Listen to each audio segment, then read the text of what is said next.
I'm going to give a little bit of background to this project, and I'll give you a little bit of background about me. I did an undergraduate degree in Middle Eastern history and Arabic, and then switched to the sciences and did a lot of public health, nutrition, and then a PhD in a discipline that we call ethnobotany, which is the study of people and plants. I prefer to call it the study of people and plants. So spent a lot of time in South Asia.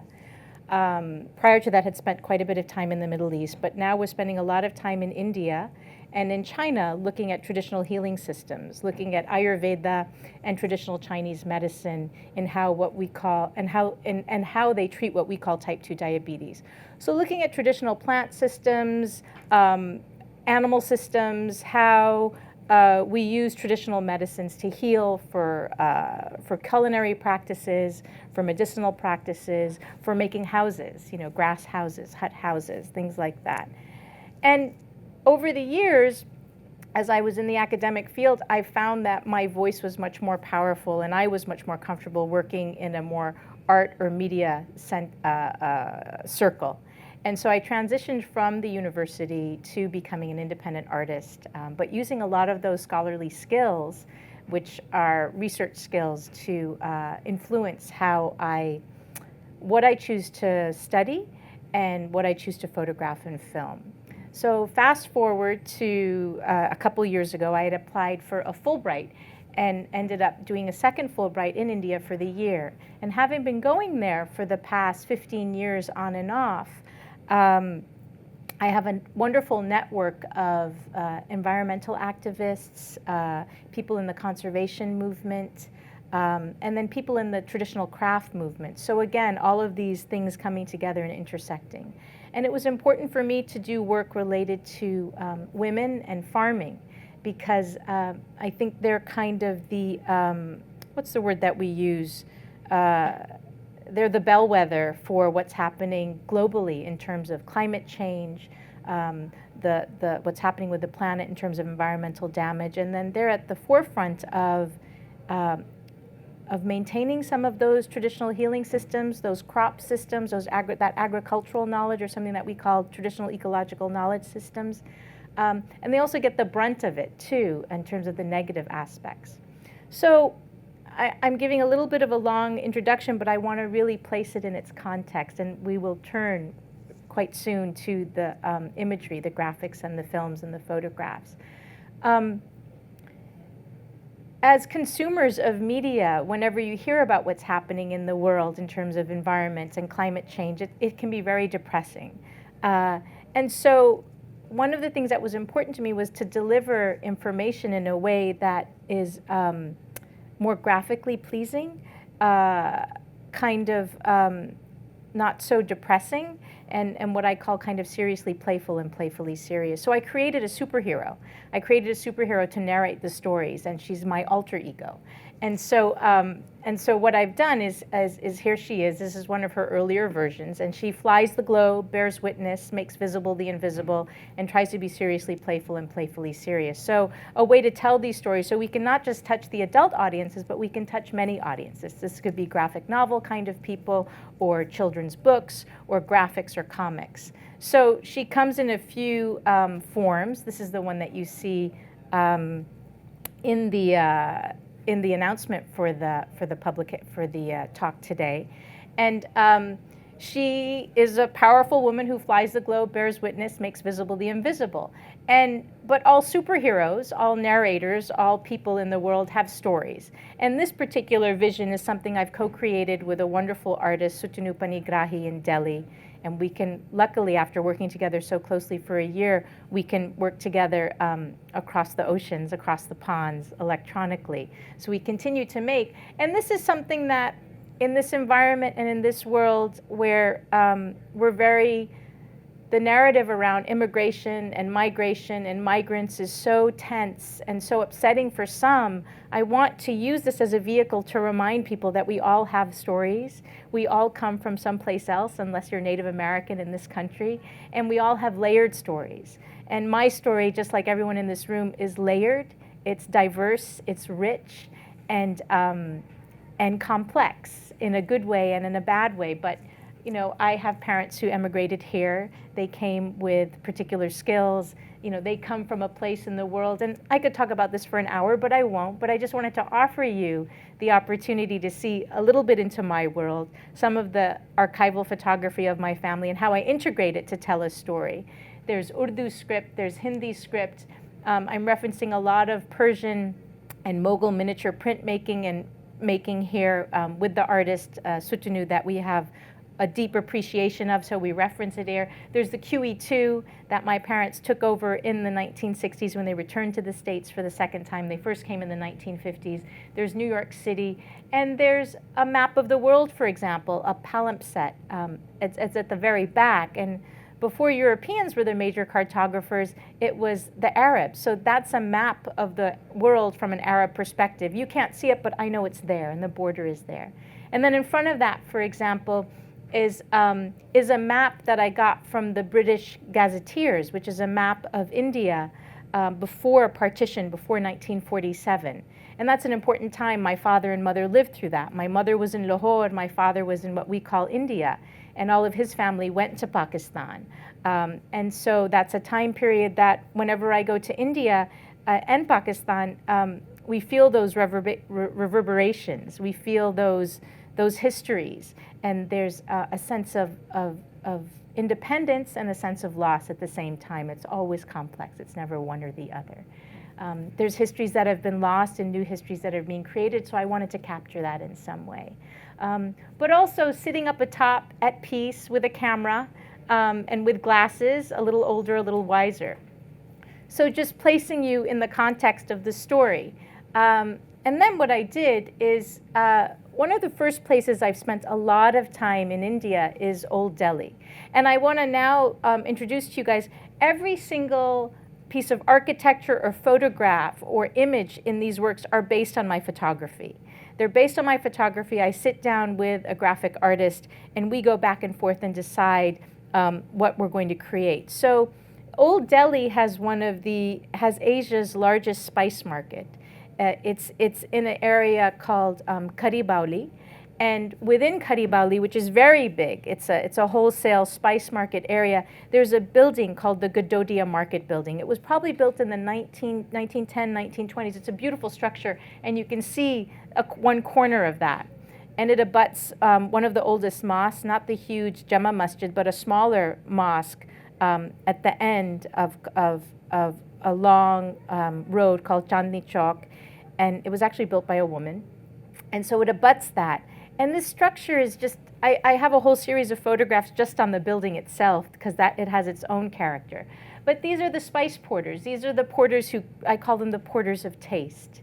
They carry taste on their back throughout all of Old Delhi.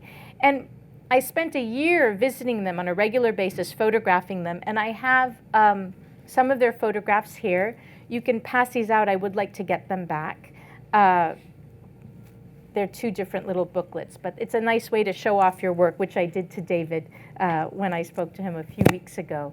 Sorry.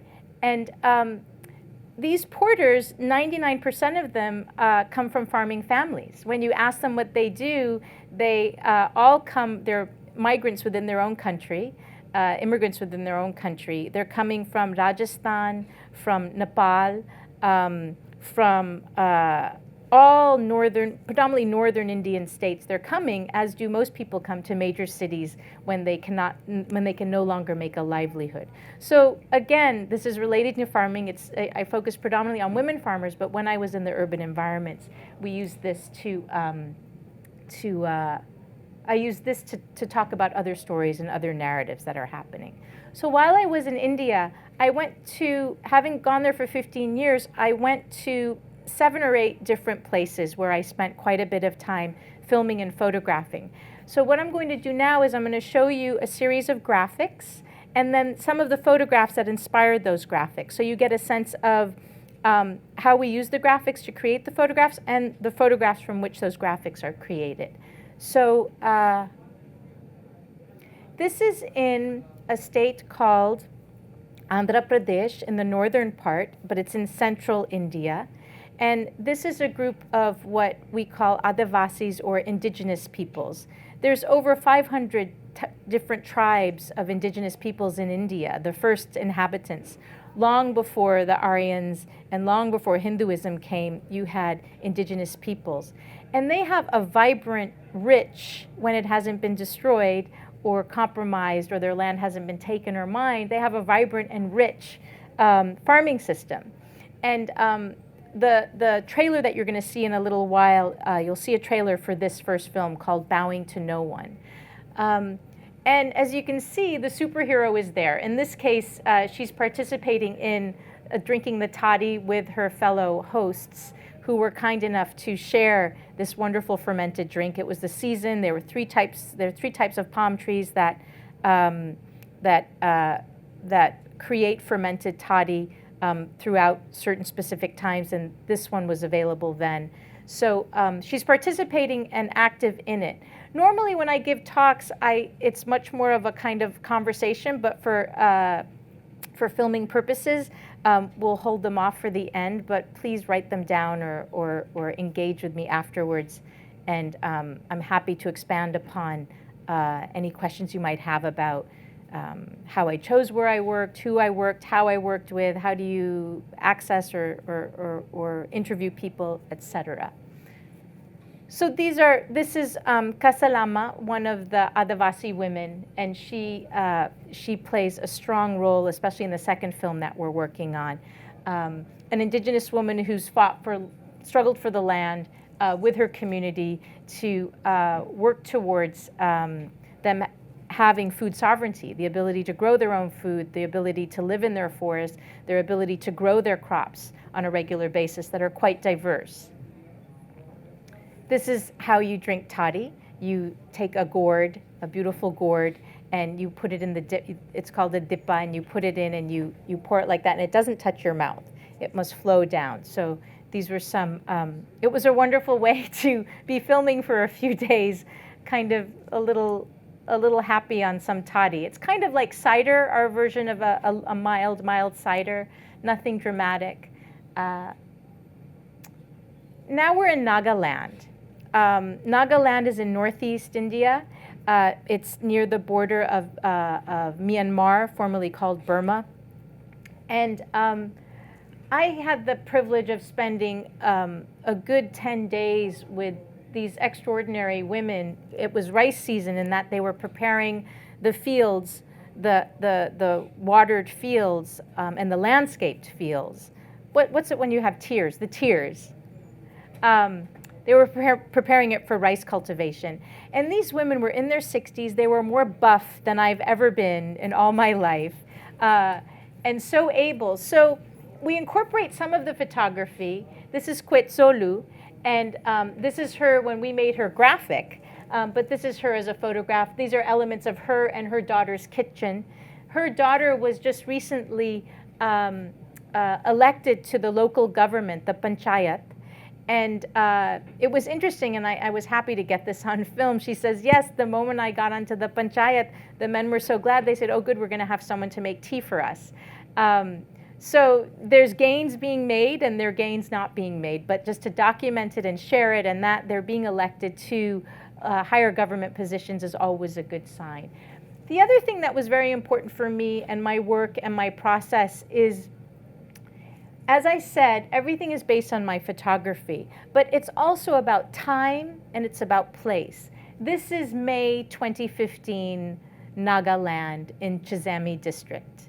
These are the photograph of the foods that were available in the market. This was what was in their granary room. This was what their kitchen looked like. This is based on the fields that were there. So it's about as local as you can get as an artist without living there. And it's my way of sharing and showing that world. The other thing that was very important to me and my co-collaborator, the graphic artist Sutunu, is we don't want to change their clothes. If they're wearing a t-shirt and Mickey Mouse pants, that's what they're wearing. And that's what we're going to show, because it's about place and how they look. It's not romanticizing it, but it's just stating these are the lives that they live. What was nice about both Nagaland and central India in in East Godavari, which is where the first graphics were from, is that these are places that to me were hopeful, more hopeful than other places that I had the privilege of interviewing and spending time. Because so much of the culture is still intact. There's still so much hope. There's still, like, for example, these women and the women before, in East Godavari, the only thing they buy is salt, kerosene, and clothing. That's it. Otherwise, they're self-sustaining. And so a lot of my work derives from great anger and rage at injustices, but it's what motivates me. Other people get motivated from joy. I don't. I get motivated, I get angry, and then I want to do something about it, and then try and create something to protest it. And in this case, I think it's something quite beautiful and something that I want to share with a larger community. But why aren't we studying them? You know, why aren't we living there? Why aren't we seeing their best practices? We don't need experts from the outside coming in. They're experts in every corner of the world. So another goal of the series is to say, look, here are some experts. Here are some experts about their own lives who can tell their own stories, and we have much to learn from. So, and here's Quetzolu, one of my favorite. She's incredibly animated. I loved her story about rice beer. She said traditionally they like the Adivasis, the indigenous peoples, have palm toddy. They make a fermented drink from rice, a rice beer. And again, it's what we call in French pétillant. It's bubbly, it's light, it's like a cider. It's not this heavy, hard-hitting alcohol. And at one point, she's cooking her food and eating and singing, and she just says, you know, something's happening to my community. These boys are going out, they're getting hard liquor, they come and they're getting addicted, and it's too strong. You know, it's not like the old, lighter drinks we used to get. And so there are changes happening, and just hearing her say that and give voice to it is so important and valid. So that's Quetzolu. This is her later in the field that same day. In the morning, we were there at around 6 a.m., and then she went into the field. So this is around noon or 1 o'clock. You can see the sweat, you can see the labor. And what was really wonderful, because for me what's so important is also the multisensory. Someone just came in, Henry Druel, who's someone who writes a lot about sense and sensory stuff. And so it's so important for me in my work to at least evoke that in some way. So you can see the sweat, but also what I loved about being there is, number one, I slipped and fell flat on my butt in the mud after a rainy day. And it was the best way to slip into friendship, because I get up and I saved my camera. You know, I fell like this, and I was totally covered in mud. And I said, do you guys do this? I, of course, had a translator.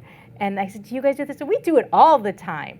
And but while they were working, as most cultures do, while they were working this back-breaking work, they're singing and they're groaning and grunting, as you would if you are moving around mud with a heavy metal object. And so to be able to capture that and integrate that into your multimedia experiences is very helpful.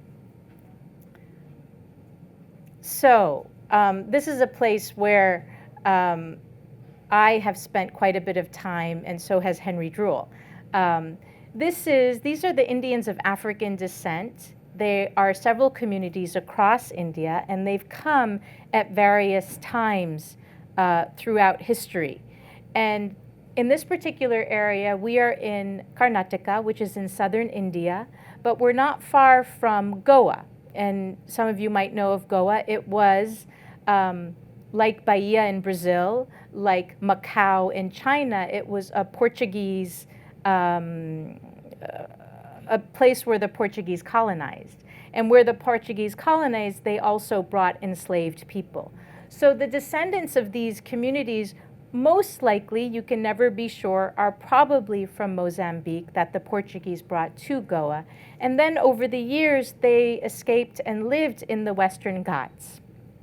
And this is in Mainale, in an area called Mundgud, also in Karnataka, not far from Hubli, for those of you guys who know your geography better than I do. And the Siddhis, like many of the people who live near them, have a quilting tradition. And they have a specific quilting tradition of which we collect and make available to a US audience. But what was important for me is so this time, having been going there for 15 years on and off, I said, okay, I'm not going to focus on the quilting. I want to focus on the women as migrant laborers and farmers because I want to hear those stories. So, this is the banana tree under which we interviewed Jannat Bhi. This is Siddhi Clara, a Catholic. Again, the superhero Amrita Simla is there because she's part of the story.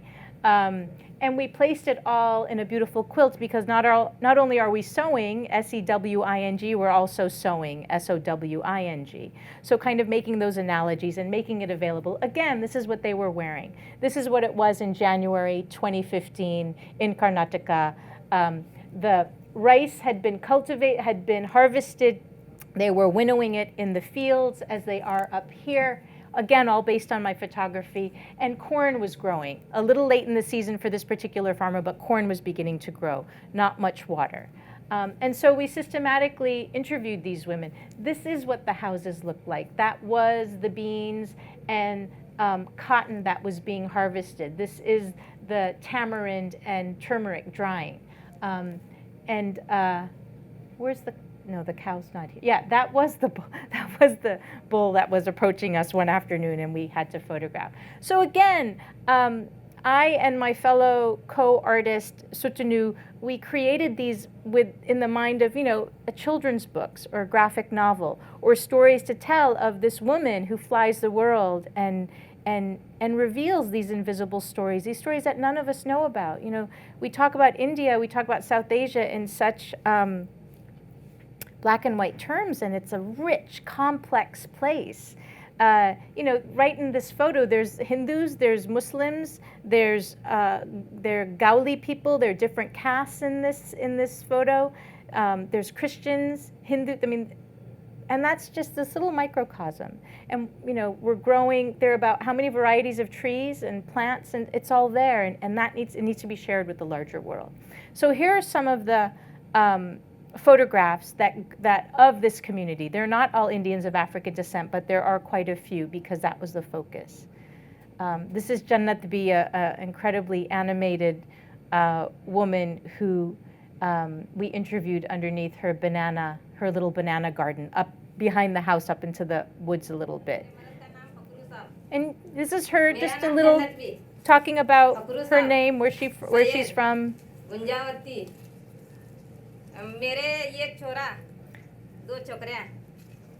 I have 3 kids.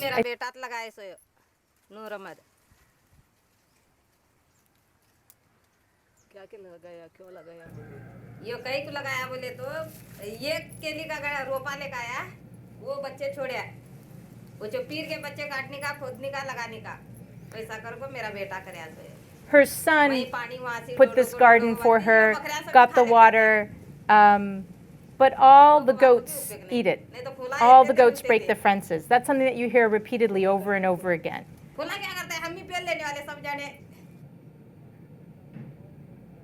This is Clara, an older woman, someone who's not retired, but is no longer working as hard as she used to. But she has a long history. We interviewed her for a long time about making bricks, collecting stones, doing migrant farming.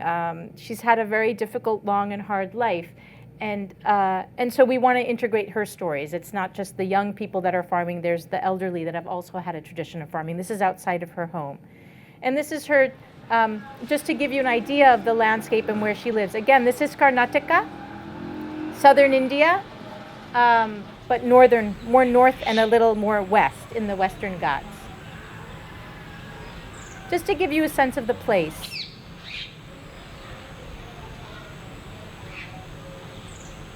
And we're going to come to her. She has a little patch of garlic that she's going to share with her. And her grandson is always with her.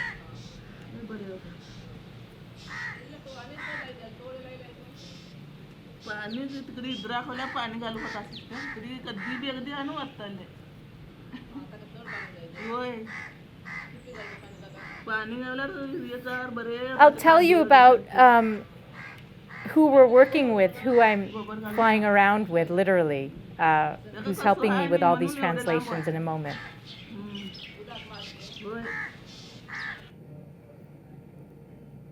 So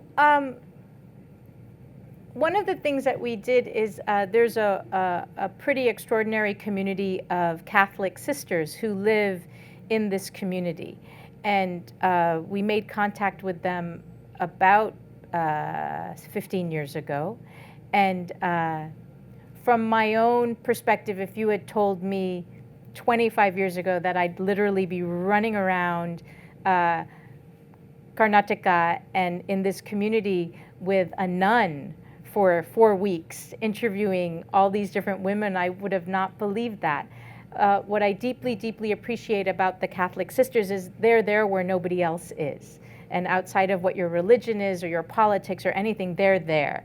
And I so much respect people doing the work that needs to be done, bearing witness, working according to their ethics and beliefs tirelessly. And so Sister Lena and I, she was just too much fun and spoke many languages. They are all Catholic sisters of South Asian, of Indian descent, long traditions of being Christians in that community. So that's her in the background who you could hear asking the questions, and we would spend hours. The year I was there, I worked in 8 different languages. Again, people don't realize this, there's 23 or 24 official languages in India. Those are just official languages, government languages.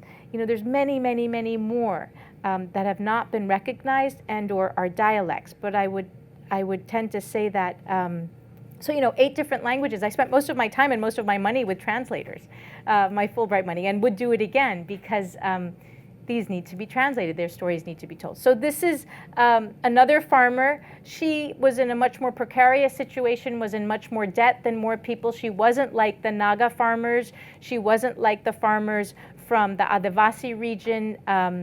Her farming was much more monocrops as opposed to multiple crops. And so her story is also being told. She's talking about the rains. तभी भी 2-3 महीना ज़्यादा गया कि नहीं, भी 2-3 30-40 रुपये बढ़ाता है, ऐसा भी करता है।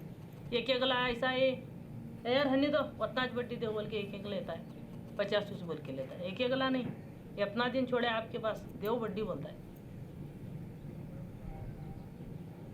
कुछ करने का नहीं, फायदा नहीं। कैसा आता है वैसा जाना, गांव छोड़ के तो जाने नहीं आता है ना। Yeah, she's not very happy. She's like, what can you do? ये खेती कौन करेगा? Who's gonna take care of the land if we leave it? We can't leave it. And they're very much in debt. And there are very few farmers all over. There's 138 million farmers in South Asia. 75% of them are small land-holding farmers, which is about 1 to 2 hectares. 50% of food production comes from those small farmers. And yet they're in major debt, major crisis. You might have heard about farmer suicides.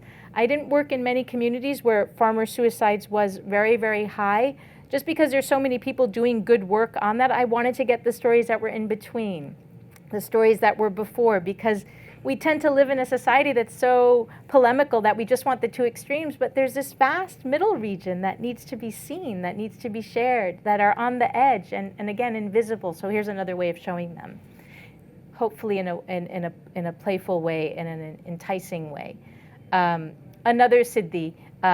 This was a relative of a couple who we spent quite a bit of time with that I'd really like to go back and interview. But that I'm pretty sure is cotton. Those are cotton branches from cotton farming, highly fertilizer intensive, highly water intensive, highly inappropriate for drought-ridden regions, and not the best for the environment. And yet this is what we propose. That's her relative. Picking beans. We were picking beans that afternoon. This is another community, the Gaulis, in the same area. It's so interesting when you come, the Siddhis have been cut off from their traditions. When we interview them, often they don't know, they know who their mother was, father was, of course, grandparents, but before that, have been literally been cut off from their histories. Not so much different from how certain African American communities have been in this country. So the parallels are fascinating and also nuanced and different. But these are Gaulis, and they, I think, and don't quote me on this, they might have migrated from Maharashtra and are a long-standing community there. They aren't Kannada speakers, which is the major language that's spoken in Karnataka, among other languages. The Siddhis here were probably speaking Siddhi Konkani. And so these farmers had much more power, much more agency, much more land. They had a tradition to pull from, so they were not as bad off as others without those same resources, without those cultural ties, for better or worse. I think her husband, she had left her husband. I don't think he was treating her right, and she was just this extraordinary farmer growing a diverse crop set and really taking care of herself, and so young. We have our token man. He is a beekeeper in Nagaland, and he is really at the forefront in Nagaland. And what I love about this, his name is Suse Kamo. And this is Suse Kamo as we've made him. And right up there, that's Suse Kamo when he was younger. And he learned beekeeping. The history of Nagaland and their incorporation into the Republic of India, I am not strong on that history. But what I do know is what he told me. And what he shared with us is that his teacher, the person who taught him about beekeeping, lived in the forests. They lived in the forest because they were fighting various regimes to make their communities more just for themselves. And that meant hiding and living in the forest for periods of time. And when you're hiding and living in the forest for periods of time, you have to find your food, you have to find your water, you have to, make do, you got to do fire. So they learned these beekeeping traditions. And these are particular indigenous bees that are not European bees, not American bees. These are indigenous bees. They might not produce in quantity, but they're specific and local and work for that region.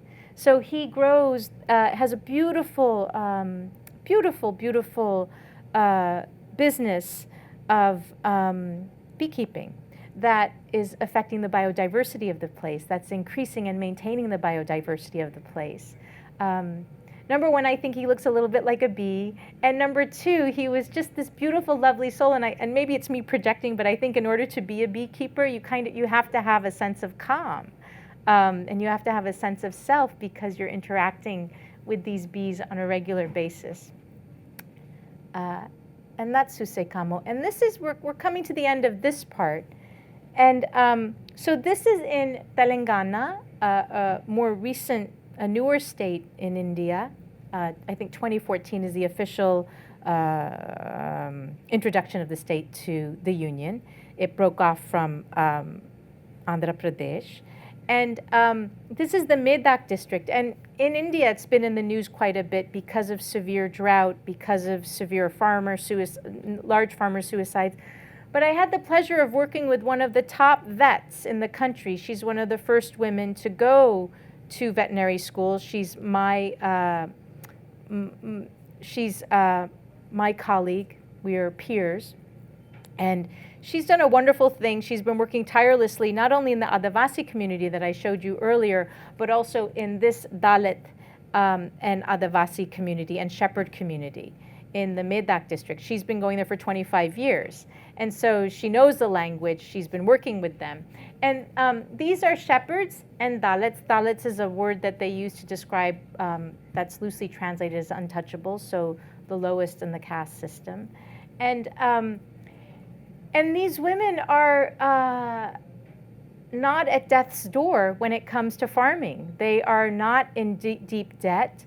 They are growing diverse crops. A lot of them are choosing to use minimal to no fertilizer. So again, another example of it working. Why aren't we studying them? Why aren't we highlighting them? Why aren't we painting them all over the place as examples? And so as in the States, you go into many houses of people who valued and respected and remember the civil rights movement. You have a photo of MLK. In India, you have a photo of Ambedkar, who was a Dalit and a social reformer. And so when you go to a Dalit household, you also often see that. So again, it's about place. This is what we saw in their houses. This is what they allowed us to photograph.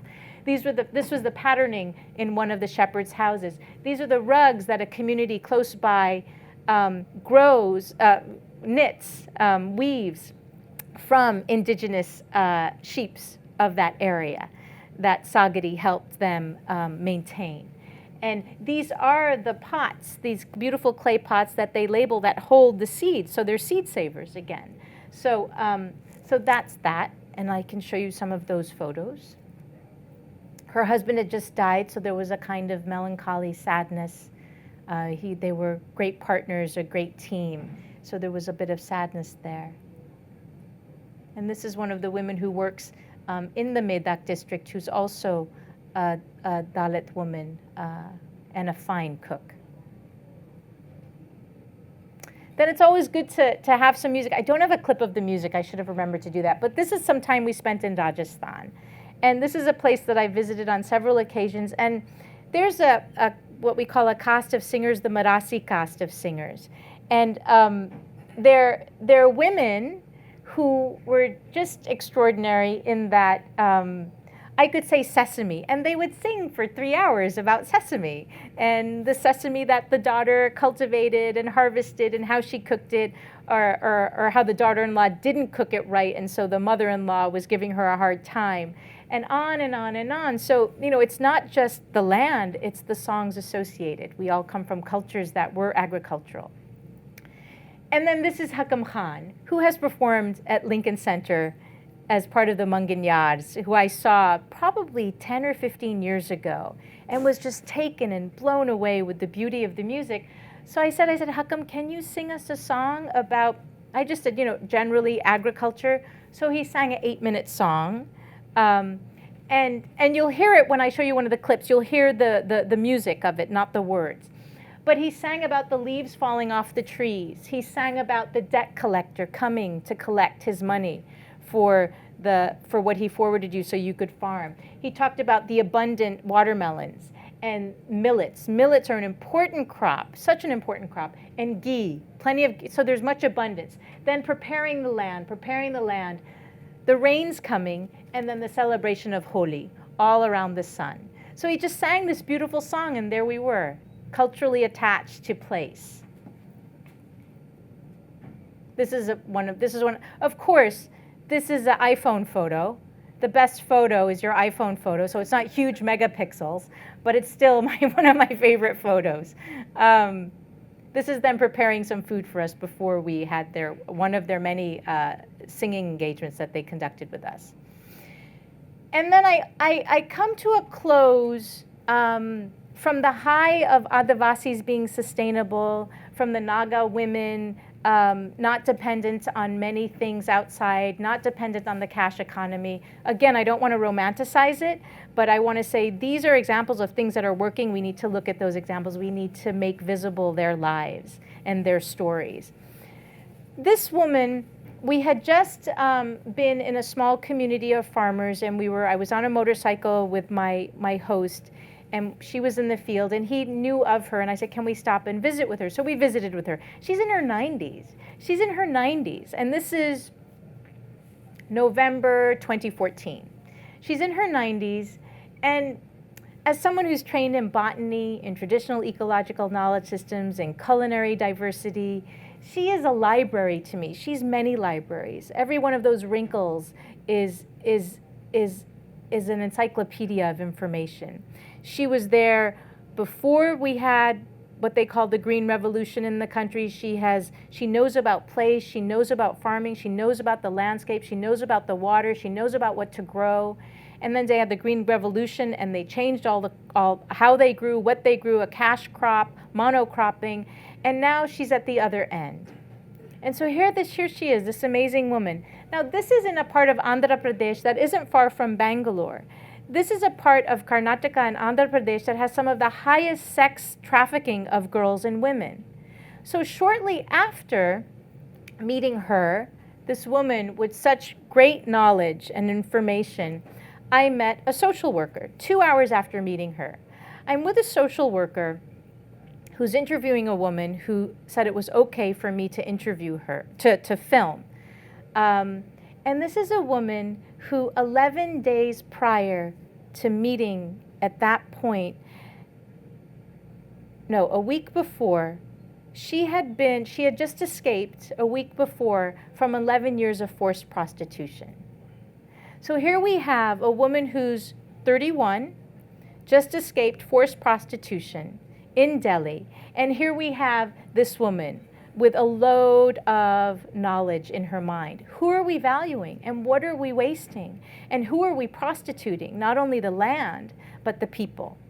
And so that woman who had escaped from prostitution, her farmer brother sat next to her stoically, had been looking for her for 11 years. And there he sat, so glad to have his sister back. And she was working in a factory because they couldn't make money from farming anymore. A woman befriended her and said, come, let's go to the nearby town. Let's go work there. I heard the wages are better. She goes, she gets abducted and is enslaved for 11 years. So I've given you a range because I don't want to be Pollyannish about it or paint a rosy picture. It's not a rosy picture. But who are we valuing and what do we value? And then I end with a tapestry of all of these characters, all based on the photography, here for you. And I hope you follow the adventures. So I can tell you what I'm going to do next is I'm going to show you the trailer to the series, which is about 2 minutes, the trailer to the first film, and then a trailer to some projects that I'm working on in Queens, New York.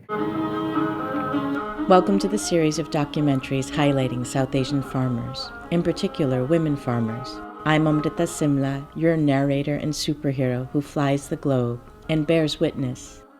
You'll meet the spice porters of Old Delhi, the Siddhis, Indians of African descent from northern Karnataka, farmers and beekeepers from the northeast state of Nagaland, the Adivasis, indigenous tribes of central India, the Dalits and shepherds of Telangana, the Mirasi caste of singers of Rajasthan, and a millet farmer from the state of Andhra Pradesh. You'll witness firsthand the struggles and challenges that many farmers face globally. But most important, you will still witness much beauty and many cultures still intact. Welcome to the series.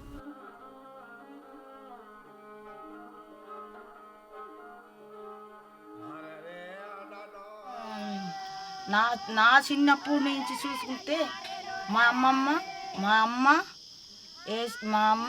వేసాం, మా అమ్మమ్మ మా తాతయ్య కూడా వేసాం. ఆ తీరు నేను కూడా ఇప్పుడు కూడా నేను వ్యవసాయమే.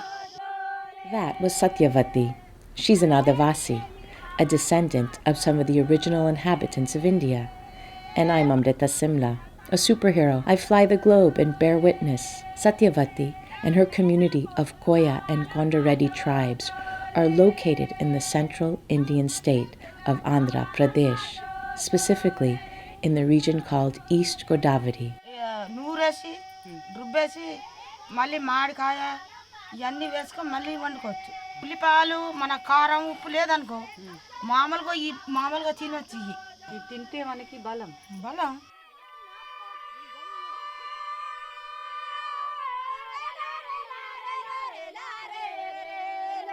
నువ్వు వేటకి ఇక్కడ పోతావా? మరి పోతే కాలుగుండే ఏం పని చేద్దాం.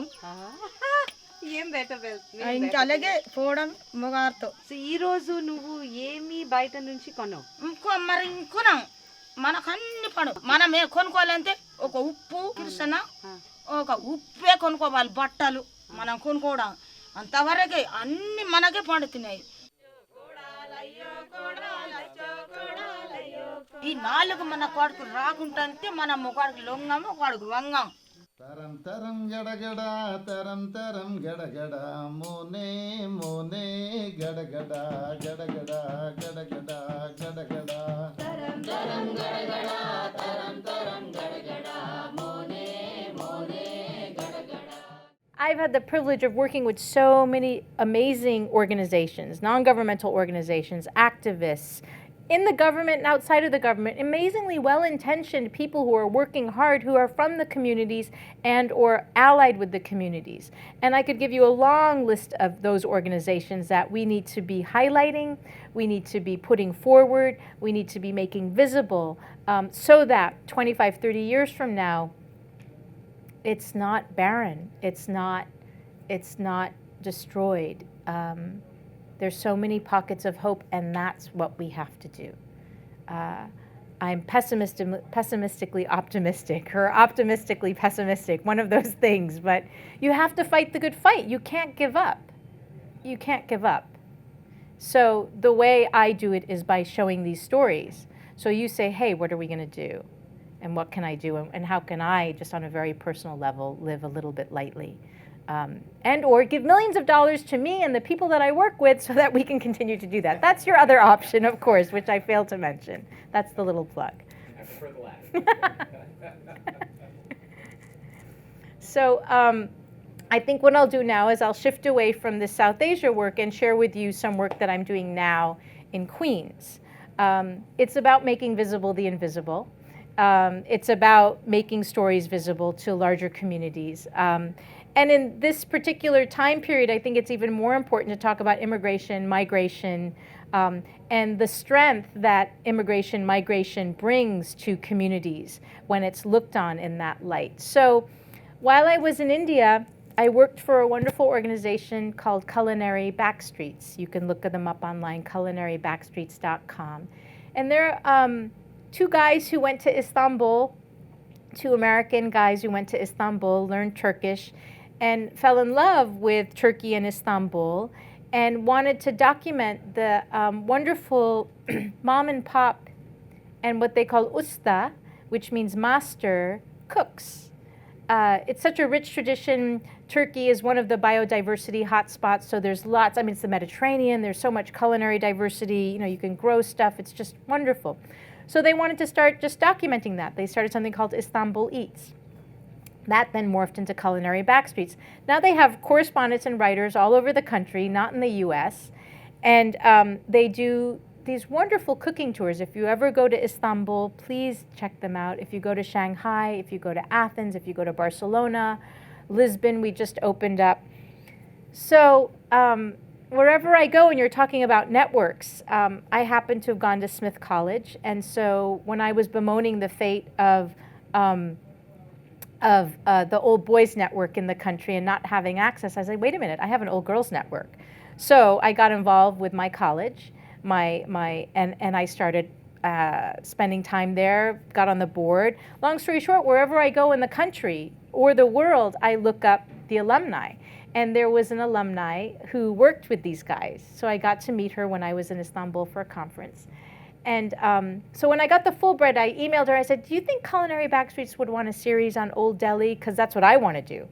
And I work best when you give me money and leave me alone. And then I underpromise and overdeliver. That's my best way of working. So they said yes. And so while I was there, I went to Old Delhi on a regular basis and created a series of stories. And this is how I worked out my photography, but practiced more on my photography. I did a lot of iPhone filming. I love filming with my iPhone. It's so easy because everyone has one, so everyone can use it. When you suddenly pull out something that's bigger, dynamics change, as we all know as photographers or makers. And so that was really wonderful. So before I came back, I pitched to them. I said, let's do something on Queens. Let's make visible the invisible of Queens. Queens is hugely diverse. What is it, like 134, 140 languages spoken in Queens? It's just a wonderful place. And I didn't want to do Manhattan. I didn't want to do Brooklyn. I would like to do Bronx for Mike in the back. So I pitched to them. So here is the intro, and this was, I use Alpha Sony S for my filming.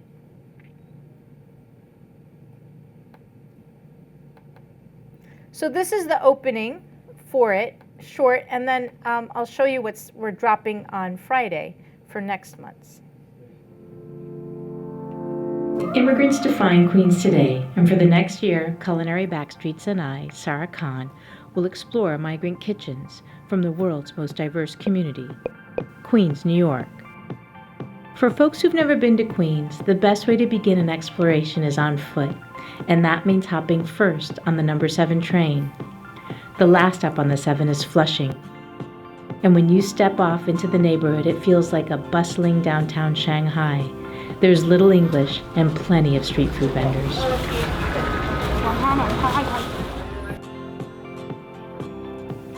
South Ozone Park is a hike, but worth every ounce of goat curry you can consume in one sitting. People from Guyana, Trinidad, Tobago, and India dominate the landscape. Forest Hills has a sizable Asian presence. Parts have an old European world feel, but it's also home to a great number of Jewish Russians and Uzbeks. The neighborhoods of Elmhurst, Corona, and Jackson Heights are next to each other. Asians and Latinos are represented mostly in this region.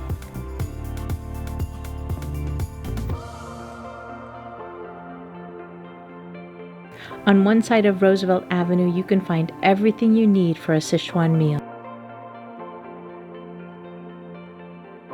On the other side are spices and produce required for your Kerala stew. And if you don't want to create it yourself, a Oaxacan feast from a street vendor awaits. To finish it all off, you can get a perfect cake made by Dominican or Argentinian hands.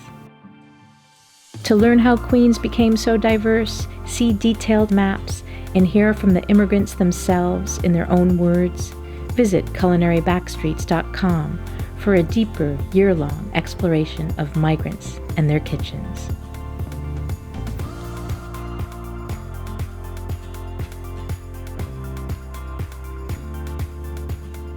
So it's always good to have a good editor, because you can't be master of everything, and it's just not humanly possible to be good at everything, but you can be good about who you choose to work with. So I'm sure many people here have worked with many different people, and some collaborations work and some don't. And I have wonderful editors in Delhi and a wonderful editor here, and then graphic artists, and always looking for more people too, because different people have different skill sets. So the next thing I'm going to share with you is the next short film we're dropping on Friday, and the first package. There's articles and much photography online for Culinary Backstreets. We're calling it the Queens Migrant Kitchen Project. And I spent quite a bit of time researching. You get a little glimpse of what the United States, New York, and Manhattan and Queens looked like pre-1609, because we need to know what this country looked like before, when the first immigrants came, who were probably of Asian descent across the Bering Straits and became our Native American and indigenous people. So before we even talk about Queens, for the Queens Migrant Kitchens, I talk about the first migrants. And then the second article that we produced last week is about the Immigration and Nationality Act of 1965. That's what has made this country, in my opinion, so rich and diverse. If it wasn't for that act, I certainly wouldn't be here. A lot of my family wouldn't be here. A lot of my community and friends wouldn't be here. So what was the history of that? How did it change? What happened? How did it come about? And it came about because of the Civil Rights Movement. So I'm indebted to the Civil Rights Movement for my presence in this country, as many of us are. And I think we need to acknowledge that. And that's a nice segue into this one, because there's a couple things I want to talk about this. And number one, all of this is based on New York Public Library archival TIFFs of books, and then working with a good editor animation person who could help me animate and make some motion graphics. So we talk about Native Americans with Culinary Backstreets. I talk about the major markets that you can go visit to start cooking diverse food there if you want. And then I want to pay homage to the other immigrants to the north, people who are descendants of the Great Migration from the south to the north of America, and to pay homage to a gentleman named Victor H. Green, who wrote books. And I'll leave it at that, and you can just watch and hear the narrative. We're really excited and happy about this project and the articles that go with it.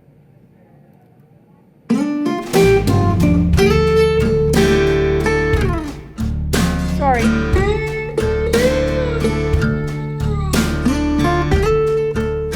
Victor H. Green was an employee of the U.S. Postal System from Harlem, New York.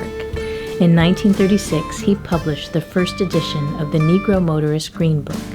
He wanted to provide to a larger African American community a listing of establishments to get gas, eat, meet others, listen to music, and rest and sleep on their visits to New York, without hostility or the threat of violence.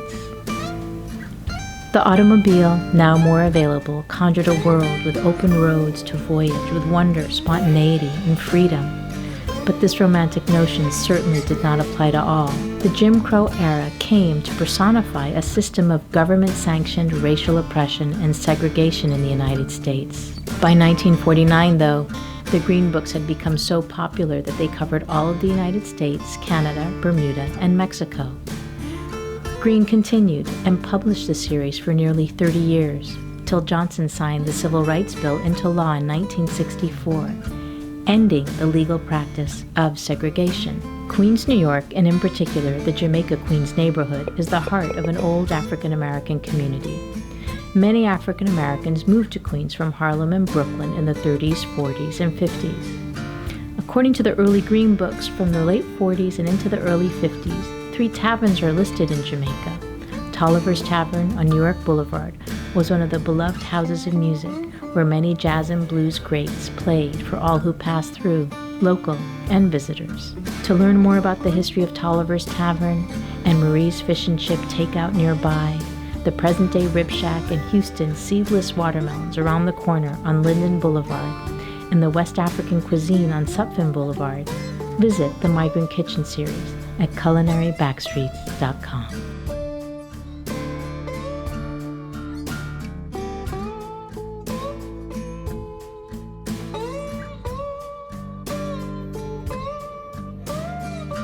All in the public domain. So, there's so much you can do without film and make a film. You can use your photography, you can take imagery and create motion graphics, and I think tell some compelling stories. So I'm ready to wrap it up. So thank you for your time. Okay. Whether you're a hobbyist or a professional, B&H has the answers to your questions. Experience a world of technology at our New York City Superstore. Connect with us online or give us a call. Our staff of experts is happy to help.